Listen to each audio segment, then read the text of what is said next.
સુરતમાં ગુનાખોરીનો ખુલ્લો ચહેરો ફરી એક વખત સામે આવ્યો. ડિંડોલીમાં યુવક પર કાતરથી હુમલાનો બનાવ સીસીટીવીમાં કેદ થયો.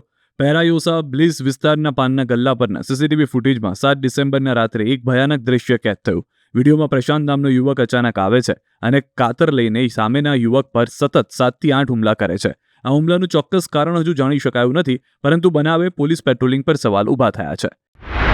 તો શહેરના સચિન પોલીસ સ્ટેશનની હદમાં એક યુવકે જાહેરમાં પિસ્તોલ બતાવી લોકોમાં દહેશત ફેલાવવાનો પ્રયાસ કર્યો. નજીવી બાબતે ઉશ્કેરાયેલા યુપીના યુવક પવનકુમાર ઉર્ફે ઋષિલાલ પાલ્લાએ બેફામ બનીને પોતાની પાસે રહેલી પિસ્તોલ બતાવી લોકોને ડરાવવાનું શરૂ કર્યું. પહેલા તો લોકો ડરી ગયા, પણ જ્યારે આ યુવકની દાદાગીરીએ હદ વડાવી દીધી ત્યારે વિસ્તારના 4 થી 5 યુવાનોએ હિંમત ભેગી કરી તેમણે જાહેરમાં જ આરોપીને પકડી પાડ્યો અને તેને જ્યાં છે ત્યાં જ મેથી પાક ચખાડ્યો. આ વિડીયોમાં લોકોની હિંમત અને આરોપીની લાચારી સ્પષ્ટ દેખાય છે. સચિન પોલીસે ત્યારબાદ આરોપીની ધરપકડ કરી તેની પાસેથી પિસ્તોલ અને 3 જીવતા કારતૂસ કબજે કર્યા છે.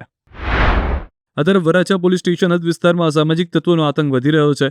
વિજય વોન્ટેડ નામના ઇસમે સાગરીતો સાથે મળી બુટલેગર વિજય રાઠોડને લાકડાના ફટકા અને તલવાર વડે માર મારી વિડીયો સ્ટેટસમાં મૂક્યો.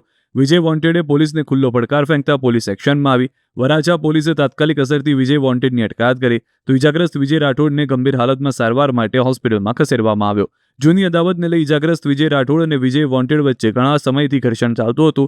ઇજાગ્રસ્ત વિજય રાઠોડ દારૂના ધંધા સાથે સંકળાયેલો છે. તેની સામે 2 વખત પાસા હેઠળ કાર્યવાહી પણ થઈ ચૂકી છે.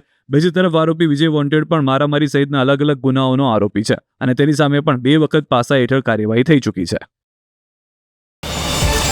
QR કોડ સ્કેન કરો અને ડાઉનલોડ કરો ન્યૂઝ 18 એપ. મેળવો ગુજરાત અને દેશ દુનિયાની પળે પળની અપડેટ્સ.